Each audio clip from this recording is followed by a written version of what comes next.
Dinosaurios de Venezuela.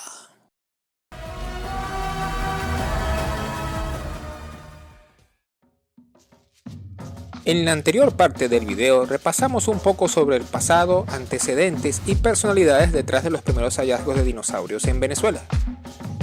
Y para esta segunda parte expandiremos más el tema, hablando a grandes rasgos sobre la filogenia, evolución, medio ambiente, hábitos y vida de estos criollosaurios prehistóricos, como preámbulo a cierta data suculenta referente a otros posibles dinosaurios venezolanos de los que hablaremos más adelante en la serie. Pero antes de ir de lleno con la filogenia de estos animales, empezaremos con algunas aclaratorias, comenzando con el ya clásico mantra e infaltable de todo documental que se respete hable de paleontología y de dinosaurios, de que no todo lo que vivió en la era mesozoica era un dinosaurio. Ya que si bien, aunque históricamente el término se acuñó por primera vez en especímenes de dinosaurio para el apartado de la paleontología,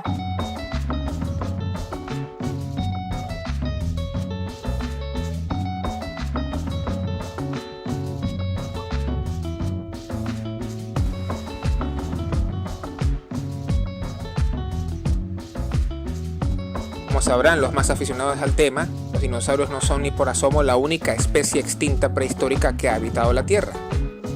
Por lo que partamos del hecho de que estos otros y estos de acá no eran dinosaurios.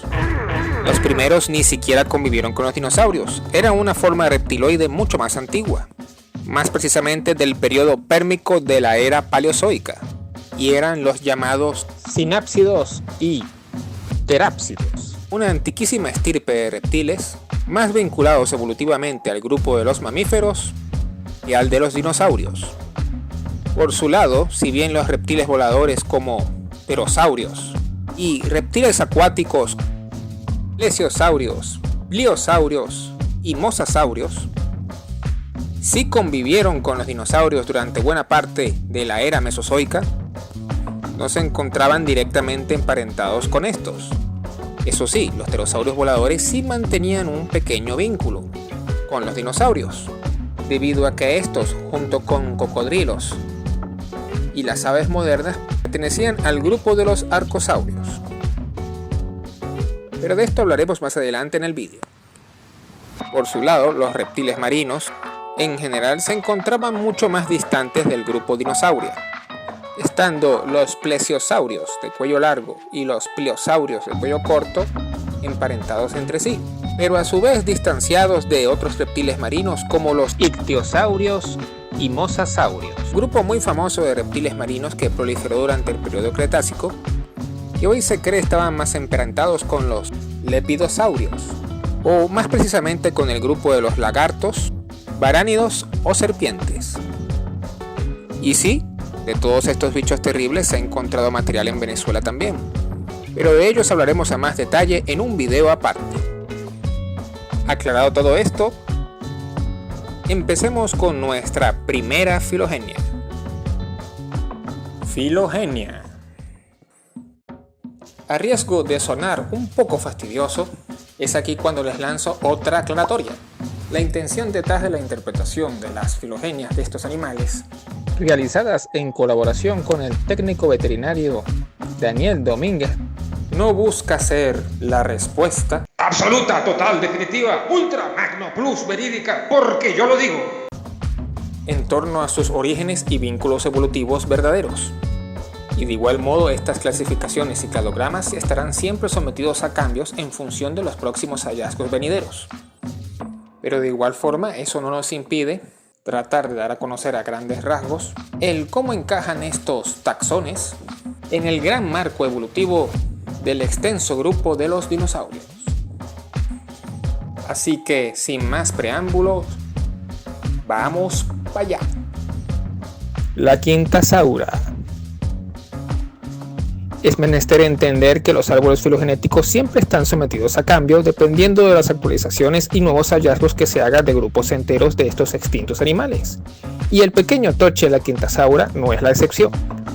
Existen varios modelos filogenéticos donde se plantea su posición estructural dentro del árbol de la vida de los dinosaurios, los cuales han variado desde el año 2014, tanto en su estructura, su complejidad, como en lo extenso de los mismos.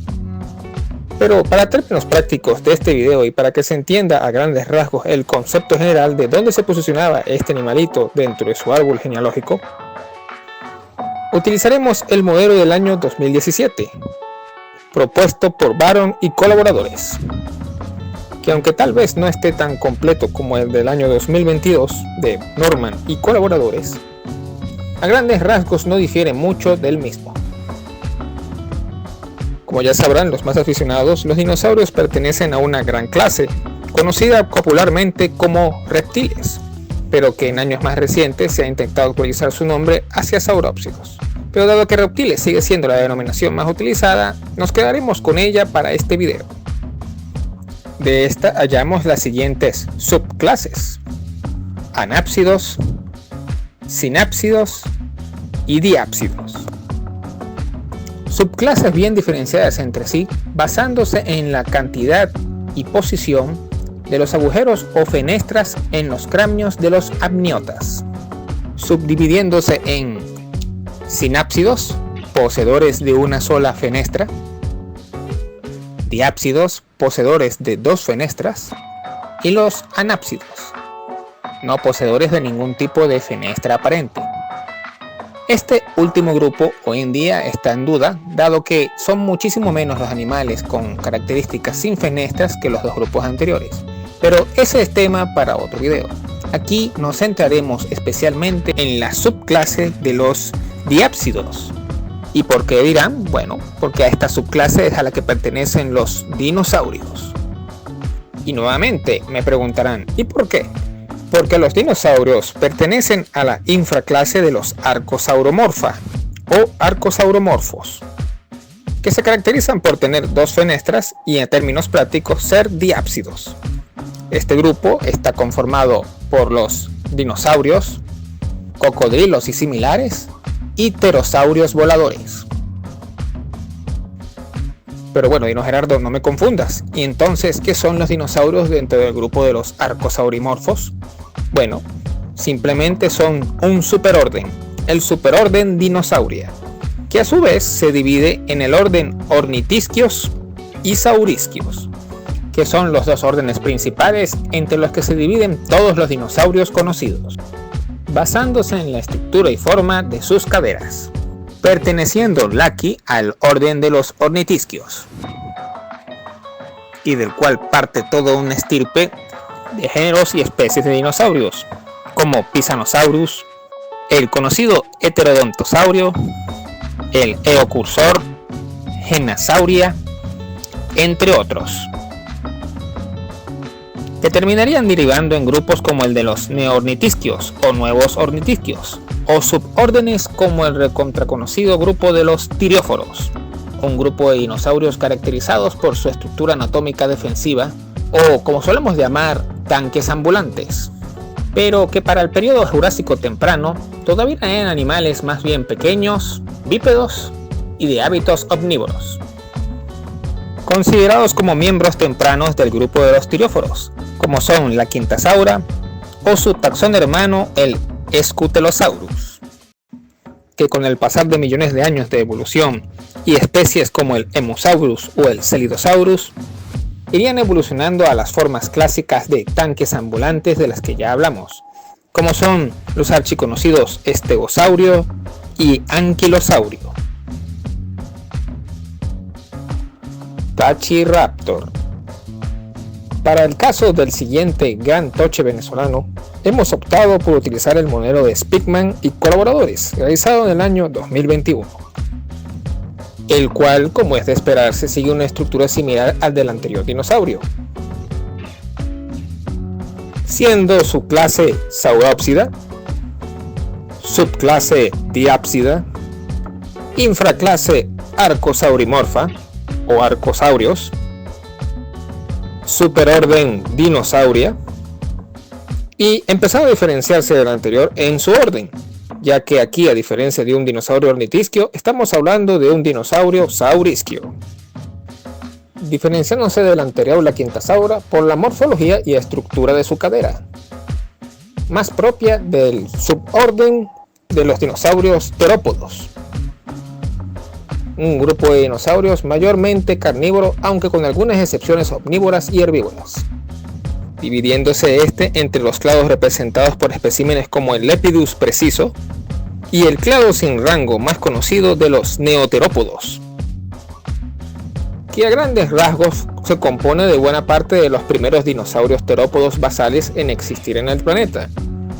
como el grupo de los Silophysidae, entre cuyos ejemplos tenemos a Panguraptor rufenhensis, Pendraic minere, Pauhelvenator podocitus, Luciavenator bonoi, Syntarsus cayentacate y el más conocido Silophysis, seguido de Lilesternus lilesterni, Dracoraptor hanigni, Supayasaurus rogieri, Gojirasaurus guayi y el más conocido Cryolophosaurus elioti y por supuesto el Dilophosaurus, seguido de Sarcosaurus woolly, hasta llegar al ya mentado Tachiraptor admirabilis del clado Averostra. Hábitos, hábitat y vida. Para entender más sobre los hábitos de estos dos dinosaurios criollos, es necesario comprender la escala temporal y el sitio donde vivían, es decir, la Venezuela de hace 202 millones de años. Por lo que debemos viajar en el tiempo al periodo Jurásico temprano, más precisamente la época Opisogetangense, en plena era Mesozoica, o gran era de los reptiles y de los dinosaurios.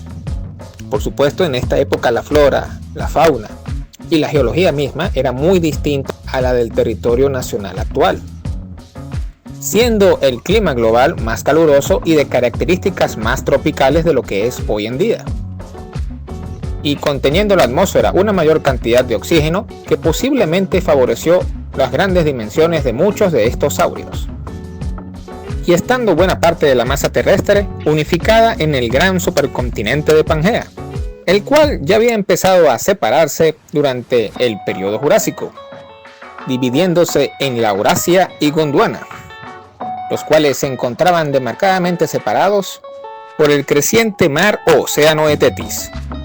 Y al ser precisamente Venezuela y Colombia parte del inicio de esta separación marítima, es necesario entender que durante parte del periodo Jurásico y mayormente del Cretácico, una buena parte del territorio nacional se encontraba bajo el nivel del mar, esto según estudios y dataciones científicas. Y aunque aún se debate qué tanto estaba sumergido buena parte del territorio nacional, la hipótesis va desde un 50 a un 70%. Y para dar una idea de la magnitud de estos cambios geológicos, lo que hoy en día es buena parte de los Andes, en ese entonces era prácticamente una zona costera, razón por la cual no es coincidencia de que la mayor parte de estos hallazgos se hayan hecho en las regiones de los Andes y del estado Táchira. Claro está, al menos hasta la realización de este video, ya que todavía queda mucho que investigar a nivel de geología y paleontología en el país. Pero, ¿qué hay de la flora? ¿Cuáles eran las plantas dominantes donde coexistían estos animales? Bueno, estas plantas en su mayoría eran muy distintas a las modernas, caracterizándose principalmente por no ser de madera dura y la ausencia de las plantas con flores, dándole predominio a coníferas, cicadáceas y los hoy conocidos helechos, resaltando en el caso venezolano los siguientes géneros y especies: Dictyophyllum, la Nilsonia, las Samites, Papillatus, un tipo de polen, Pachypteris, Dictyosamites, Pitylophyllum y helechos arborescentes, que se diferenciaban de los helechos modernos por tener proporciones y tamaños gigantescos. Buena parte de ellos recolectados de las formaciones La Quinta, Macoita y Tinacoa.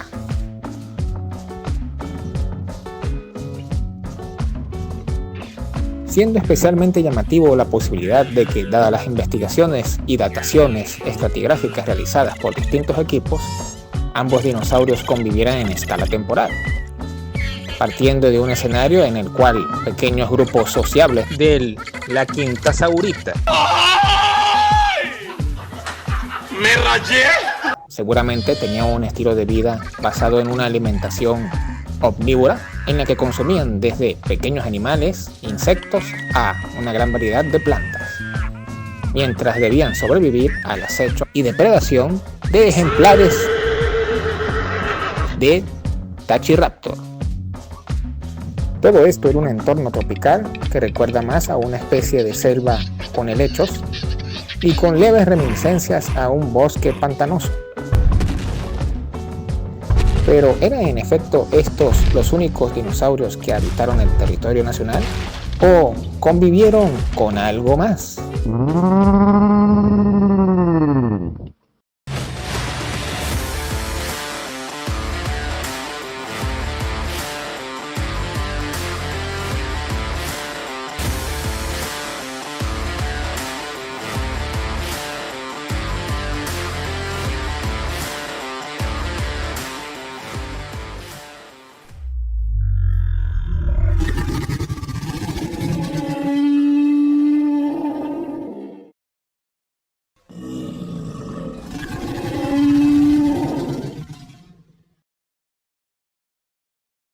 No olvides seguirme en mis redes sociales, paleofanático, y mantente al día con más data sobre paleofauna de Venezuela.